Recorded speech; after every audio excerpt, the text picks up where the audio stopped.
तो ठीक है, अब आते हैं। हाँ, वो आगे है। ठीक है, तो बेसिकली जो आपको मैंने ये दो चीज बताया स्टार्टिंग में, version upgrade and patch update, इसमें आपको डिफरेंस समझ में आया ये क्या होता है? कोई प्रॉब्लम इसमें? पैच अपडेट बेसिकली आप ऐसे ही समझ लो कि आपका मोबाइल में जो नॉर्मल सॉफ्टवेयर अपडेट आता है, that is your patch update. आपने उसमें कुछ बदल ले रहे हो, एग्जिस्टिंग में ही कुछ ऐड कर दे रहे हो। कल को आपको पूरा एंड्रॉइड वर्जन ही बदल रहा है, दैट इज योर अपग्रेड, अगर मैं मोबाइल के इससे दूं। और पैच अपडेट आप ऐसे पकड़ लो, अगर कोई डीजीजीएसटी का, हाँ, जो हमारा प्रोडक्ट है, बेसिकली अपग्रेड होता कब कब होता है? दो तीन सिनेरियो में होता है। जब कोई एग्जिस्टिंग सिस्टम में बहुत सारे बग्स फाइंड आउट हो रहे हैं, ठीक है, क्यूमुलेटिवली हम लोग सबने पता कर लिया कि इतने सारे बग्स आए अक्रॉस ऑल द सिस्टम। जो एसएपी पॉइंट ऑफ व्यू से आप सोचो, एक एसएपी के लिए सारा क्लाइंट ओपन है, उसके लिए सारे फंक्शनलिटी सबके लिए कॉमन है। कुछ ऐसे इश्यूज रिपोर्ट हुए जो common to all the clients थे, तो उसके लिए एसएपी क्या बोला, एक पैच अपडेट देता है कि ये वाला डाल लो, तुम्हारा ये इशू सॉल्व हो जाएगा, जो बेसिकली हमें नोट्स के फॉर्म में आते हैं। ठीक है, तो बेसिकली अपग्रेड और पैच हम तभी कर रहे थे जब हमें एग्जिस्टिंग सिस्टम में कोई बग फाइंड आउट हुआ, उसे करेक्शन करना है, या कोई फंक्शनलिटी अपडेट करना है, या फिर पूरी सिस्टम कोई नया कर देना है जो as per latest market feature and scopes match कर जाए। ठीक है, हाँ, ऑब्वियसली ये सब करने से पहले कनेक्टिविटी वैलिडेशन बहुत इंपॉर्टेंट है। इसमें आपको इंफ्रा और बेसिस इन्वॉल्व होती है, जो आपके जितने भी नेटवर्क कनेक्टिविटी है, फायरवॉल है, VPN connectivity, port configuration, basically आपको सिस्टम रेडीनेस क्रिएट करके देती है कि अब आप एसएपी को इनेबल्ड हो गया, अब आप एसएपी एक्सेस कर सकते हैं। तो ये भी एक पार्ट है, कनेक्टिविटी बहुत इंपॉर्टेंट पार्ट है, क्योंकि आपको नहीं पता कि माइग्रेशन में क्या क्या स्टेप्स इन्वॉल्व है, ऑब्वियसली हमें भी नहीं जानना है, बट ओवरऑल माइग्रेशन का भी एक इंपॉर्टेंट पॉइंट है, कनेक्टिविटी वैलिडेशन होती है।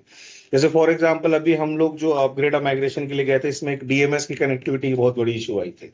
जब तक वो नहीं होता हम लोग आगे बढ़ ही नहीं सकते। एक टाइम आया था जहां पे सब कुछ रुकने वाला था, क्योंकि डीएमएस सर्वर से कनेक्टिविटी स्टेब्लिश नहीं हो पा रही थी।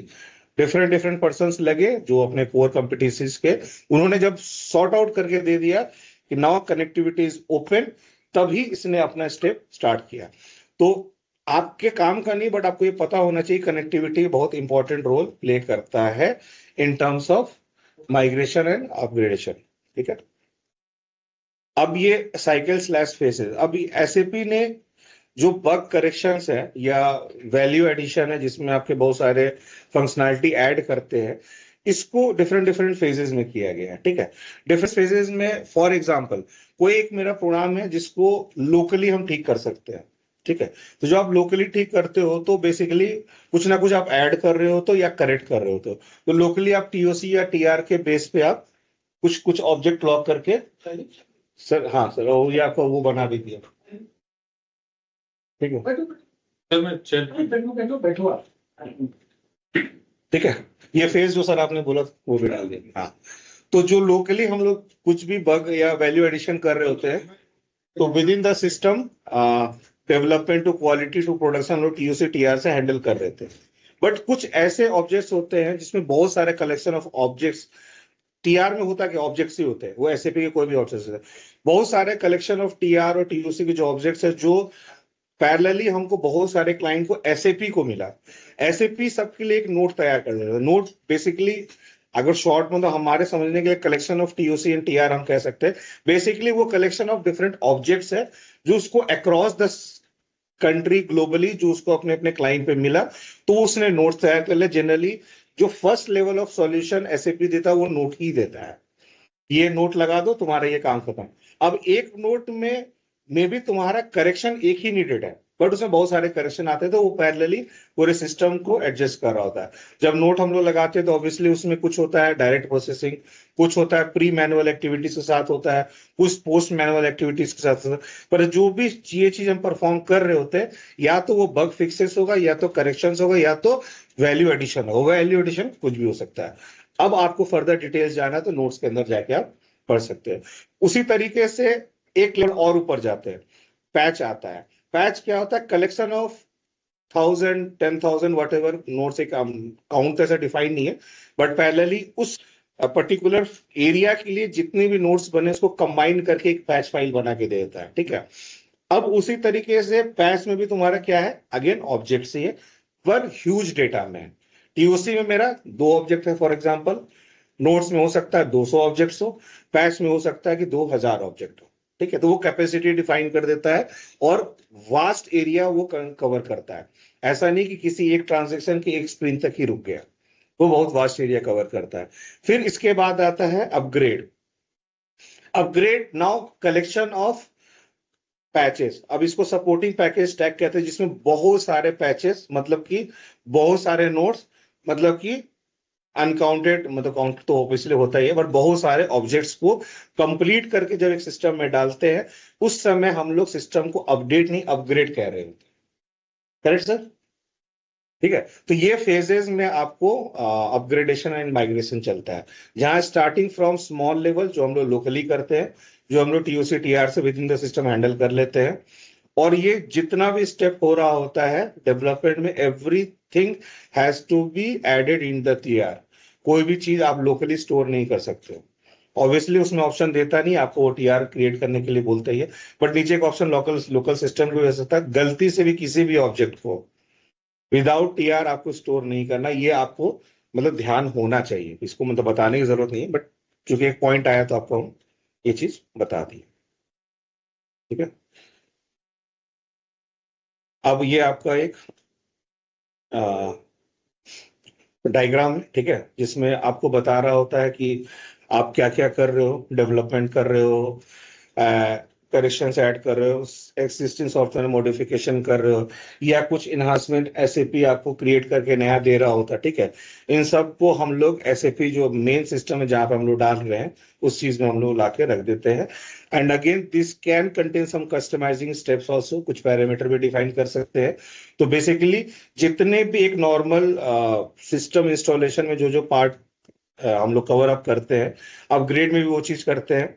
कुछ डेवलपमेंट हमें कस्टम आके सिस्टम पे भी करना होता है, जहां पे हम लोग based on the client requirement उनके पहले के बने हुए कस्टम ऑब्जेक्ट्स को भी एडिशन कर रहे होते हैं। अब अगेन यहाँ पे कुछ ऐसे आपको मॉडिफिकेशन मिलेंगे जहां पे आपको नहीं पता कि इसे आगे लेके जाना है कि लेके नहीं जाना है, ठीक है, क्योंकि कस्टम रहते हैं। 99% ऑफ द केस हम लोग यही करते हैं कि क्लाइंट को पहले इन्फॉर्म करते हैं कि आपके सर्टेन ट्रांजेक्शन में ये कस्टम स्क्रीन बना हुआ है, इस फंक्शनैलिटी में कुछ कुछ इन्हांसमेंट लगे हुए हैं, इसे आगे लेके जाना है कि नहीं जाना है। ज्यादातर में हाँ ही आता, बहुत कम ऐसा केस होता है जहां वो ना करते, क्योंकि उसने कुछ ना कुछ सोच के ही ऐड करा है। बट अगेन वो खुद डिसीजन नहीं लेना है। उस डिसीजन लेने के लिए आपको एक मेल शूट करना है, एक बेसिकली एक कम्युनिकेशन क्रिएट करना है क्लाइंट के साथ कि ये इसमें एक मेजर चेंजेस होने वाला है, आप ओके करते हो तो फिर हम अपना जो नॉर्मल रीसेट की फंक्शनलिटी होती है उससे हम लोग क्लिक करके प्रीवियस वर्जन रिट्रीव कर लेते हैं। अगर कुछ एक्टिवेशन वगैरह का इशू रहता है तो वो जो नॉर्मल आप अपने ऑब्जेक्ट्स में एक्टिवेट कर रहे हो तो सिमिलर वे में परफॉर्म करते हो। आपको डिफरेंस सिर्फ इसमें इतना दिखेगा कि आपको वही स्मार्ट फॉर्म, वही रिपोर्ट, वही टेबल आपको SC11 SC38 के थ्रू नहीं जाना है, आपको SPDD एंड SPU के थ्रू जाना। वही रूट कराएगा, वही आपको एडजस्टमेंट और रीसेट का बटन की फंक्शनलिटी देगा, और वही आपको टीआर में सेव करने का ऑप्शन देगा। आप डायरेक्टली भी जाके कर सकते हो, बट अगेन आपके पास वो ट्रैक नहीं रहेगा। तो इट्स ऑलवेज कि track your SPDD and SPU changes from this T code only. तो आपको एवरी टाइम वो पता होगा कि आपने किसको सक्सेसफुली कर लिया, वहां पे ग्रीन बटन चल लाइट आ जाता है, जो नहीं होता वो रेड पे होता है। ऑब्वियसली हम लोग रेड को क्लिक करके जो भी एडजस्टमेंट या नेसेसरी एक्शन लेना होता है वो हम लोग ले लेते हैं, ठीक है। तो इसके बाद कुछ स्क्रीनशॉट्स इसमें लगे हुए हैं। अभी कुछ लाइव सिस्टम है, अगर ऐसा कुछ जो दिखा सकते हैं SPU SPDD के। वन पॉइंट गाइस, आप एसपीडीडी बता रहे हो ना,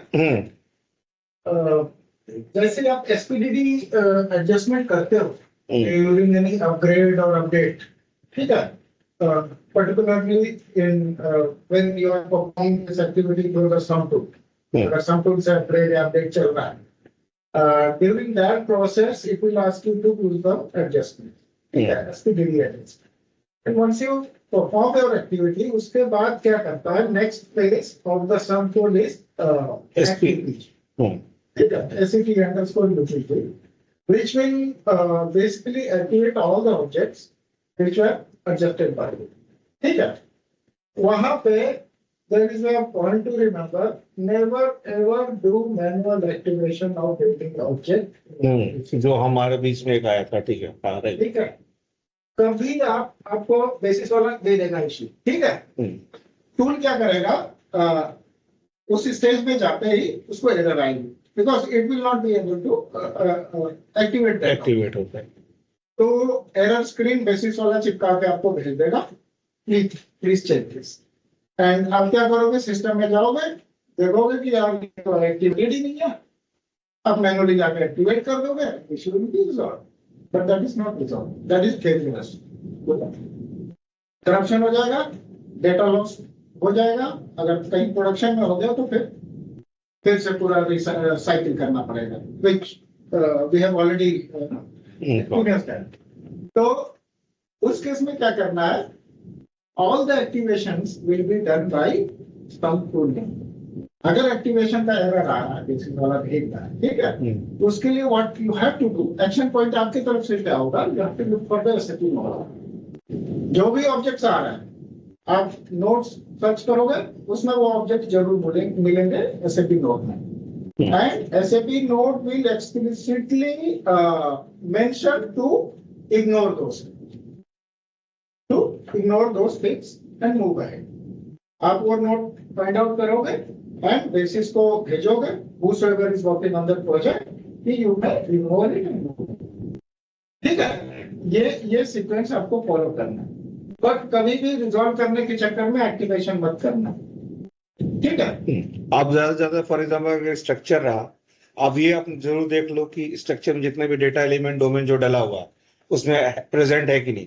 पता चला डेटा एलिमेंट का नाम है बट एक्चुअली डेटा एलिमेंट है ही नहीं, ठीक है। उस समय फिर एक डिसीजन लेगा, ये डेटा एलिमेंट हमें क्रिएट करना चाहिए कि नहीं करना चाहिए। अब सारे स्टैंडर्ड ऑब्जेक्ट है तो ऑब्वियसली स्टैंडर्ड डेटा एलिमेंट आप क्रिएट नहीं करोगे। उस केस में आपको एक रेलेवेंट नोड खोजोगे जिसमें मुझे इस डेटा एलिमेंट के क्रिएशन के लिए कुछ ना कुछ ऑब्जेक्ट्स एडेड हो, फिर हम उस ऑब्जेक्ट को लाएंगे और जब जैसे ही वो ऑब्जेक्ट आएगा तो ये अपने आप मेरा सारा काम हो जाएगा, वो अपने आप एक्टिवेशन में चला जाएगा। कुछ ऐसे भी केस आए थे लास्ट टाइम स्ट्रक्चर में जिसमें सब कुछ सही था बट वो एक्टिवेट नहीं हो रहा था, क्योंकि वो एक थर्ड स्टेप में उस टूल से एक्टिवेट होना था। हमें यही लग रहा था ये एक्टिवेट क्यों नहीं हो रहा, ये तो बहुत ईजी है, कुछ भी नहीं है। एरर चेक किए, कोई एरर नहीं, सारा डेटा एलिमेंट डोमेन ले था, बट ये बाद में पता चला कि नहीं, अच्छा हमें यहीं तक ही छोड़ना था, वो नेक्स्ट स्टेप में वो अपने आप हैंडल हो जाएगा। तो जब आप उस पोजीशन में पहुंचोगे तो आपको ऑलमोस्ट थोड़ा बहुत आइडिया हो जाएगा। बट हाँ, जो सर का कहना था कि अगर फोर्सफुली कोई चीज एक्टिवेट हो रहा है तो मत करना, go and search for a solution. वो सॉल्यूशन तुमको नोट के फॉर्म में मिले या फिर हो सकता है वो ऑलरेडी करेक्ट है बट उसका एक्टिवेशन मेरे नेक्स्ट स्टेप में है। तो फोर्सफुली किसी भी चीज को एक्टिवेट नहीं करना, और स्टैंडर्ड ऑब्जेक्ट तो खासकर नहीं। कस्टम तो वैसे भी इसमें आता नहीं है, ठीक है। कस्टम तब आएगा जब SPU में जाएंगे। फॉर एग्जांपल जहां पे मेरा जो 7.4 के बाद जो SAP सिंटैक्स आए हैं उसके एरर आ सकते हैं। मेरा पुराना वर्जन का कोड है उसमें वो क्लास प्रेजेंट ही नहीं है, वो एक्टिवेट ऑब्वियसली प्रोग्राम नहीं होगा। तो वो कस्टम में तुम थोड़ा बहुत अपने हिसाब से सिलेक्ट क्वेरी चेंज कर लो, रीड चेंज कर लो, या जो क्लास कॉल हो रहा है उसको वो मेथड ही अवेलेबल नहीं है।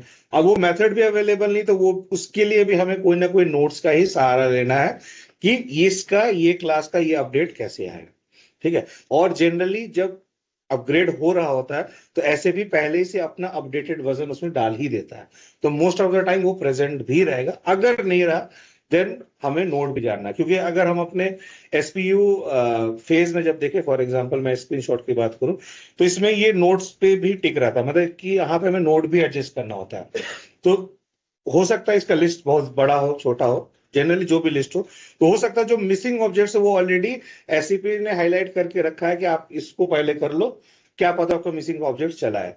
तो जब हम लोग SPU में आते भी तो हम लोग सबसे पहला काम जो मतलब रूल भी कहता है कि first adjust the node before adjusting any other objects, ठीक है। तो फॉर एग्जांपल SPDD में आपको हमने पहले ही बोला है कि ये डेटा डिक्शनरी ऑब्जेक्ट्स होते हैं, तो बेसिकली आपके डेटा डिक्शनरी ऑब्जेक्ट्स इतना ही हो सकते हैं, tables, data element, domain, views, structure. Views में इनफैक्ट जो लेटेस्ट सिस्टम है CDS व्यूज भी इंक्लूडेड है, ठीक है। अब कोई पुराना सिस्टम फॉर एग्जांपल EC6 था, तो उसमें हमारा नॉर्मल व्यूज ही रहा होगा, पर जो लेटेस्ट सिस्टम है जिसको भी अब फर्दर हम माइग्रेट या अपग्रेड करने जा रहे हैं, तो उस केस में हमारा CDS व्यूज भी इंक्लूड हो सकता है। तो SPDD में आप जो एडजस्टमेंट कर रहे होते हो वो हमेशा डेटा डिक्शनरी पे ही कर रहे होते हैं, ठीक है। ये डेटा डिक्शनरी मेरा बेस है आगे किसी भी रिपोर्ट फॉर्म नोट्स इन सब के एक्टिवेशन के लिए। अगर मेरा बेस ही नहीं होगा तो आगे कुछ नहीं, इसलिए पहला स्टेट हमेशा डेटा डिक्शनरी ऑब्जेक्ट्स होता है, ठीक है। और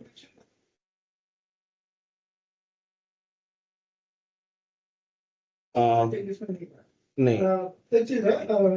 these are small tips for you guys. Whenever you are landed on a project, okay, and you are being asked to start working on the upgrade project, तो सबसे पहले आप क्या करोगे अपने एंड से काइंड ऑफ प्रिपरेशन, जैसे basis team करती है? सर ये इसकी एक बात आप करते है इसमें कनेक्टिविटी वैलिडेशन एक था, एक पॉइंट। हाँ, दिस हाँ, नेटवर्क कनेक्टिविटी आप चेक करोगे, एंड वो है बैकबोन कनेक्टिविटी मेंशन किया कहीं? नहीं, बैकबोन कनेक्टिविटी सबसे इंपॉर्टेंट है आपके लिए, because when you start working on this adjustment, notes download, अरे यस, हाँ ये पॉइंट, हाँ ठीक है। सेपी नोट्स डाउनलोड ही नहीं कर पाएगा, सबसे पहले वो सब सारी चीजें चेक करोगे। वैसे बेसिक तो करता ही है, बट आप अपने एंड से वैलिडेट करो, करेक्ट, ठीक है, रिव्यू करोगे सारी चीजें। दूसरी चीज, सिस्टम में लॉगिन करके एज ए प्रिपरेशन एक्टिविटीज आप ये देखोगे कितने इनएक्टिव ऑब्जेक्ट्स हैं इन SC80, ठीक है। वो उसका आप लिस्ट ले लोगे, स्क्रीनशॉट्स वगैरह डंप्स वगैरह ले लोगे, ठीक है, सो दैट जब भी पोस्ट अपग्रेड एंड माइग्रेशन, ठीक है, कस्टमर को कुछ इशू आता है तो you can compare with your previous screenshots कि कितने ऑब्जेक्ट्स थे। Third point, missing objects in data dictionary and repository. I hope you understand the data DDIC objects and this repository objects. तो उसमें आपको इतना है कि repository में कितने objects defined है, but the underlying object connected to the database is not present, ठीक है। तो जहां पे भी इन दोनों में मिसमैच होता है वो आपका मिसिंग ऑब्जेक्ट जैसे पकड़ता है वो सिस्टम। तो ये दो तीन चीजें हैं, आप चेक करके अपने से रख लोगे तो आपका थोड़ा लाइफ इजी है। हाँ, बेसिकली सर इसलिए ये कह रहे हैं कि एक तो लॉग जो सिस्टम क्रिएट करता है, पर कुछ ऐसे सिनेरियोज है जो आपको दिखा, आपने करेक्ट तो कर लिया, बट आपको वो फेज में भी आएगा जब आप क्वालिटी पे जाते हो, जब आप प्रोडक्शन पे जाते हो। तो अगर उस रिपीटिशन या उस पर्टिकुलर इशू का आप अपना कोई एक लॉग बना के रखते हो, बेसिकली स्क्रीनशॉट लेके एक वर्ड डॉक्यूमेंट बना लिए, तो वो इजी रहता है। एक तो आपको याद आ जाएगा, क्योंकि आप ऑब्जेक्ट इतने ज्यादा रहते हैं कि आपको हर चीज याद नहीं रहेगा। तो बेसिकली आपको एक रहेगा कि हाँ यहाँ पे मैंने कुछ तो लिखा होगा। ड्यूरिंग अपग्रेड आपको पता नहीं सिस्टम क्या क्या चेंजेस कर रहा है, क्योंकि आप उस समय क्या है कि आप करके बढ़ोगे, ये इशू खत्म हो गया, नेक्स्ट नेक्स्ट, क्योंकि आप उतना ले नहीं सकते हो टाइम कि हाँ अच्छा ठीक है देखा जाएगा, वैसा नहीं है। तो बैकअप एक तरीके से जरूरी है, ठीक है। अब इसमें भी देखो दो चीज ऑप्शन आ रही है। सबसे पहले SPDD जब आप करने जा रहे हो तो इसमें दो ऑप्शन आ रहा है, with modification assistant, without modification assistant. Basically second वाले हम लोग डायरेक्ट एडजस्ट कर देते हैं, ठीक है, ज्यादा दिमाग नहीं लगा रहे होते हैं, क्योंकि इसमें आपको रिसेट का ऑप्शन देता नहीं है, और इसमें SAP पहले से हैंडल करके रखा होता है कि इसमें कोई चीज जरूरत नहीं है, जस्ट गो एंड एक्टिवेट। आता है मेन आपका मॉडिफिकेशन असिस्टेंस, जहां पे आपको एक्चुअल वो कंपैरिजन दे रहा होता है between the previous version and the current version.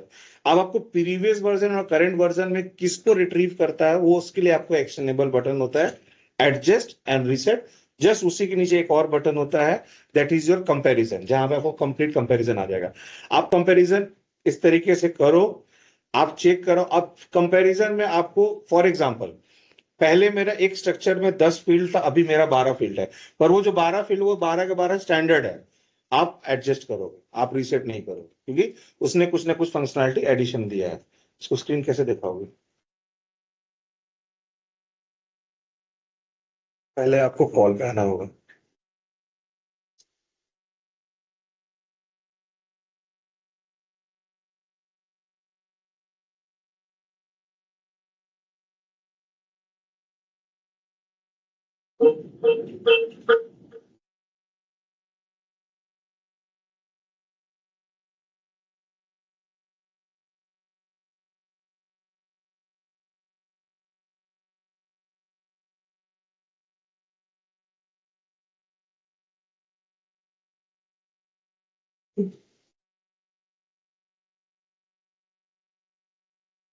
एसपीडीडी screen है, ठीक है। बेसिकली मॉडिफिकेशन के सारे ऑप्शन वहां से। अच्छा, नहीं नहीं, यहाँ तो मेरे सिस्टम में दिखेगा ना, बिना वहां पे नहीं आ रहा।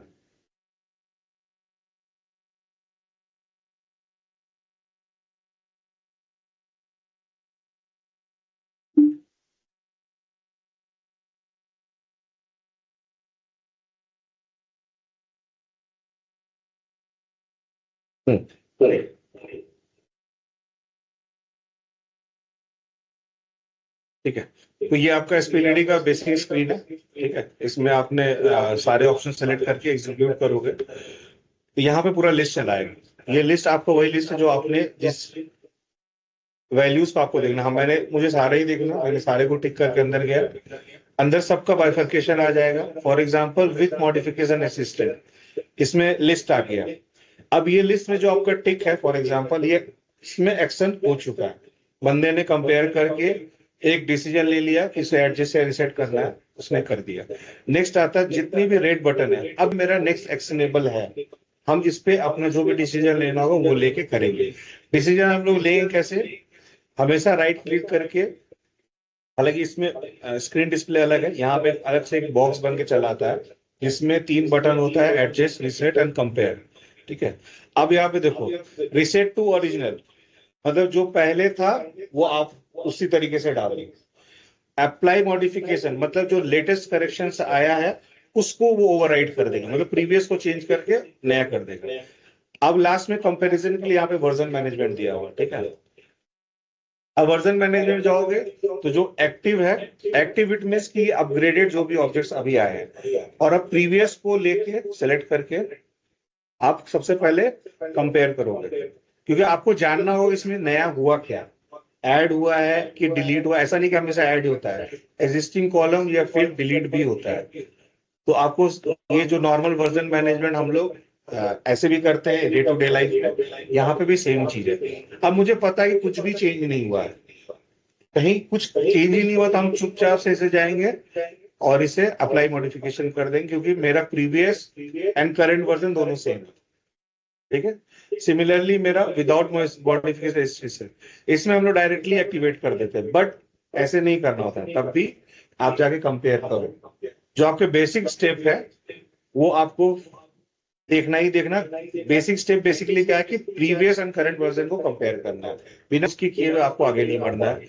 और उसके बाद सिमिलर वे में आप राइट क्लिक करोगे, अप्लाई मॉडिफिकेशन। अभी तो ये तो ऑलरेडी हो चुका है, इसमें कुछ आएगा नहीं, ये भी हो चुका है बीसेक का, ये भी हो चुका है, येलो पे है। ये देखो, जिसमें आपको हो चुका उसमें कोई भी एक्शनेबल नहीं आएगा, ठीक है। अब ये देखो आपका ऑलरेडी अप्लाइड है, आप अब वापस ले जा सकते हो ओरिजिनल में, अप्लाई नहीं कर सकते, ऑलरेडी अप्लाइड है, ठीक है। तो सिमिलरली इस तरीके से हम लोग किसी भी modification with and without assistance हम लोग एडजस्ट कर रहे हैं। एडजस्ट करने से पहले जो हम लोग क्रॉस चेक कर रहे थे वो करते हैं, हम उसका वर्जन चेंजेस डिसाइड कर लेते हैं कि हाँ ठीक है ये सही है ये गलत है।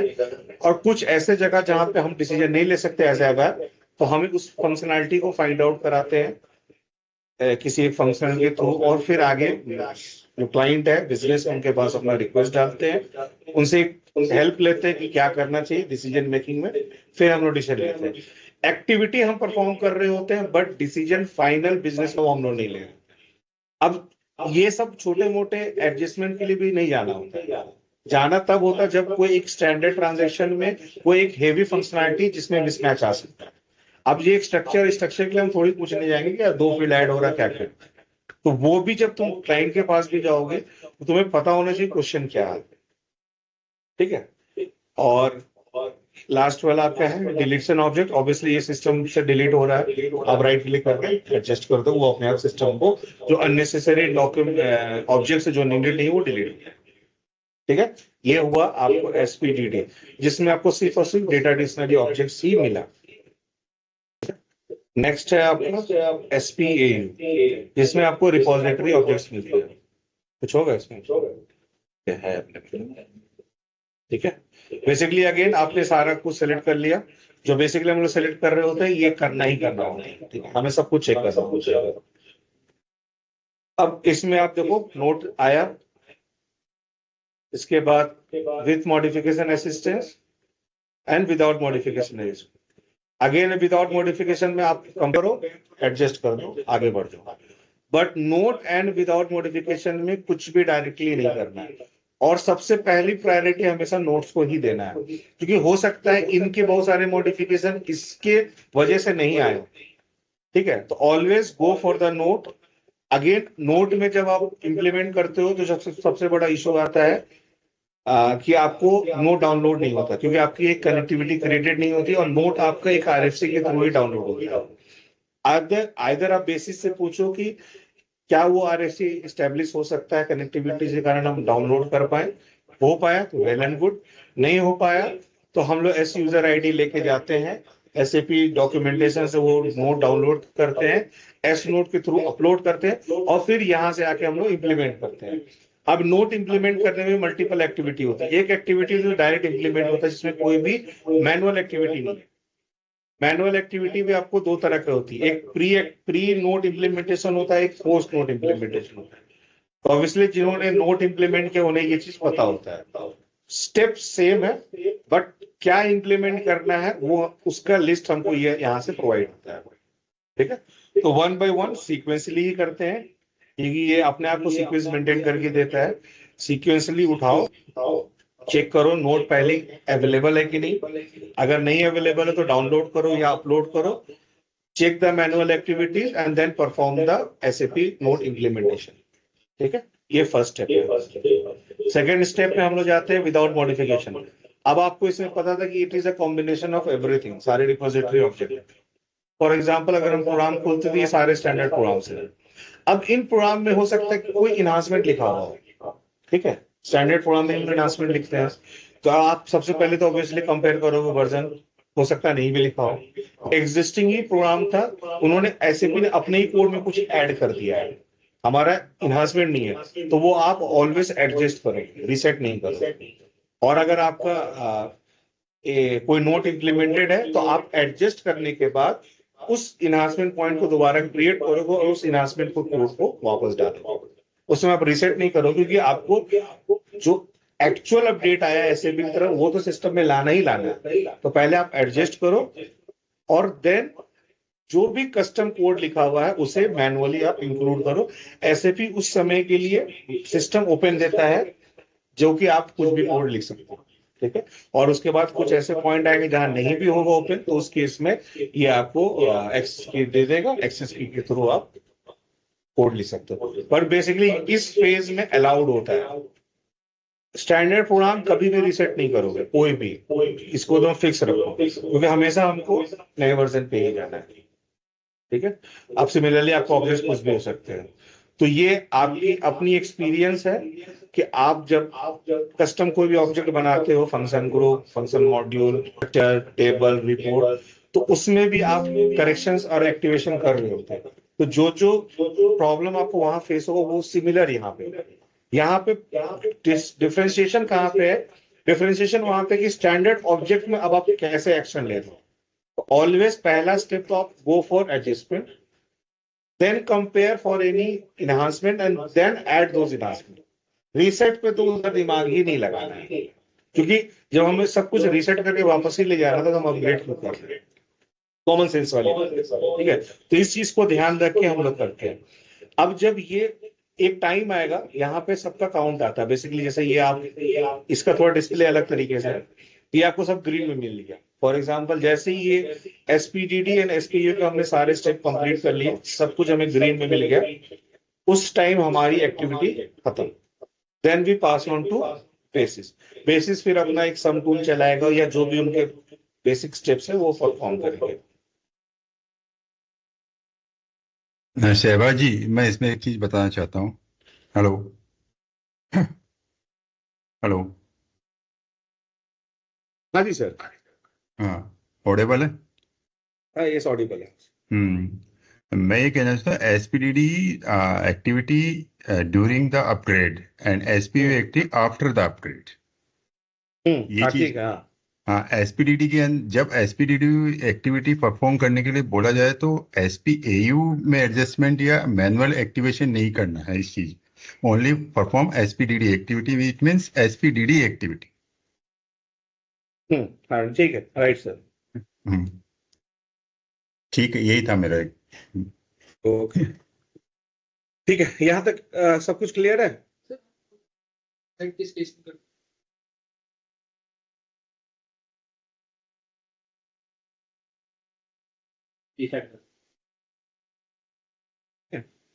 मैक्सिमम में एडजस्ट ही आता है, रीसेट बहुत मिनिमम केस में आता है, बहुत मिनिमम केस में।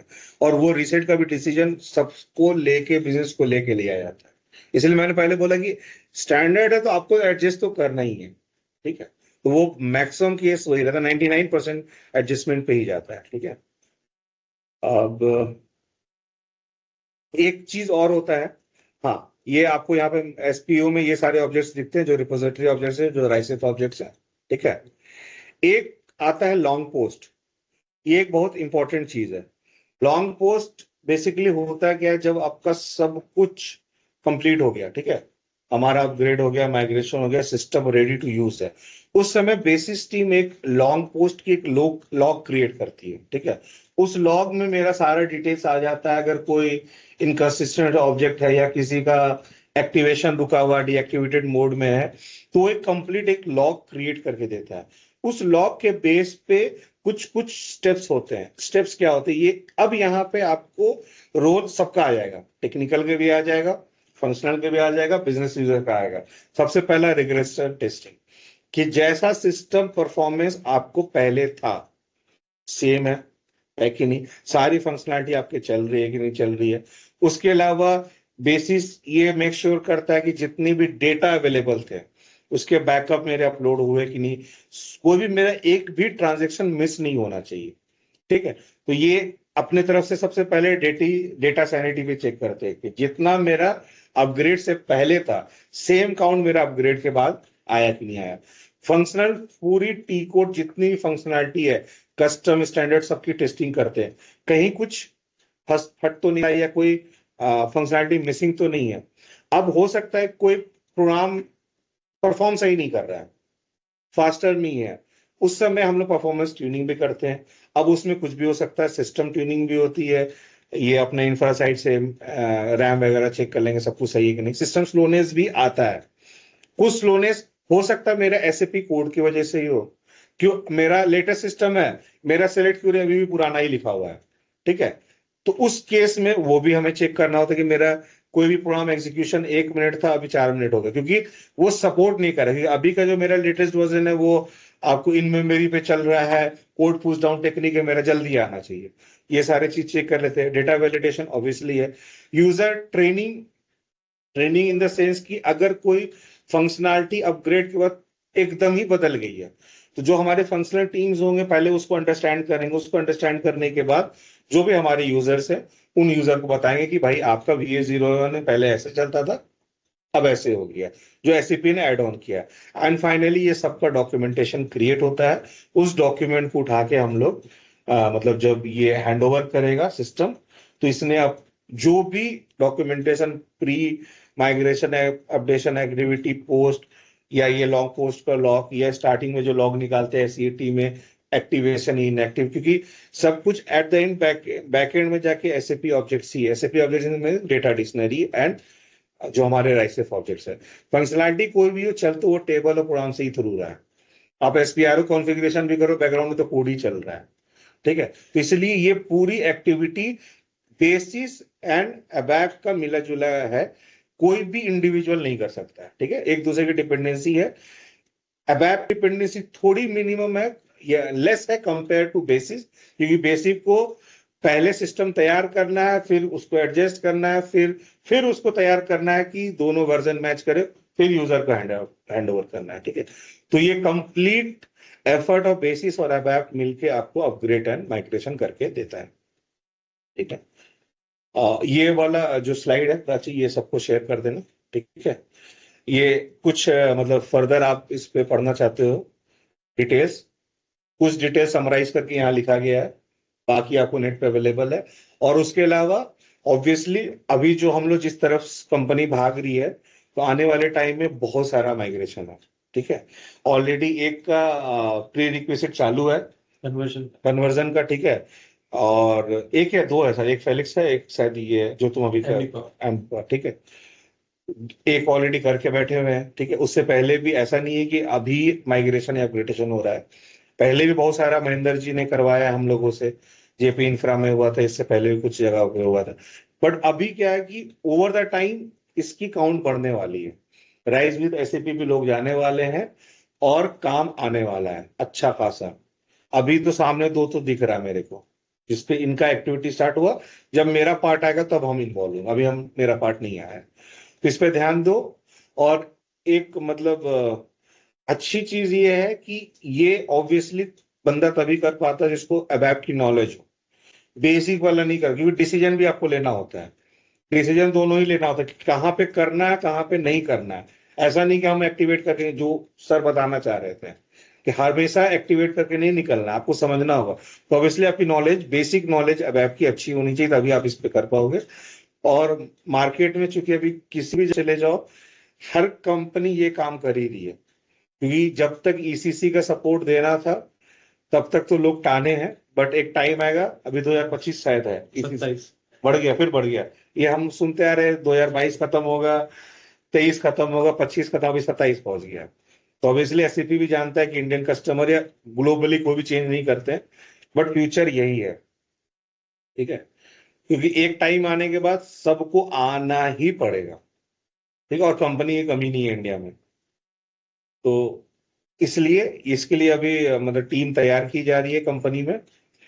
तुम लोगों को थोड़ा थोड़ा ओवरव्यू दे रहे हैं, कुछ लोग कर भी चुके हैं, ये शायद तुम किए हो, टच किए हो ना थोड़ा बहुत, अभी सत्यम कर रहा है, थोड़ा बहुत तुषार देखा था, और तुम भी देखे हो। ठीक है, तो अभी तक चूंकि काउंट थोड़ा था इसलिए कुछ आदमी देखा, अब काउंट आएगा।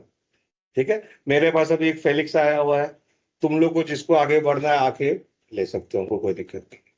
ठीक है, तो बेसिकली ये सारी चीज है जो ओवरऑल कंप्लीट स्टेप तो नहीं बताया, ओवरव्यू दी है। कुछ चीजें जब तुम काम कर रहे हो तब पता चलेगा। एक ग्राउंड रूल है, ग्राउंड रूल ये है कि ऑब्वियसली पहले एसएपी नोट्स करो। ठीक है, कुछ भी करने से पहले। और एक चीज अभी महेंद्र जी ने बताया कि एसपीडीडी हमारा विद इन द अपग्रेड आता है, अपग्रेड होने के बाद हमारा एसपीयू आता है। तो जब आप एसपीयू पे जाते हैं तो सबसे पहले आप go and do SP notes. क्या होता है कि मतलब हम भी किए थे ये काम, इधर काउंट का हमें पहले ये खत्म कर लेते हैं। ठीक है, तुमको लगता है कि काउंट घटाओ, ठीक है, तो ये वेरी इंपॉर्टेंट पॉइंट है कि पहला आप एसएपी नोट्स करोगे। ठीक है, और किसी का, अच्छा ठीक है, मेरे तरफ से इतना ही था। और किसी कोई पॉइंट, कोई क्वेश्चन या कोई इशू रहा समझने में?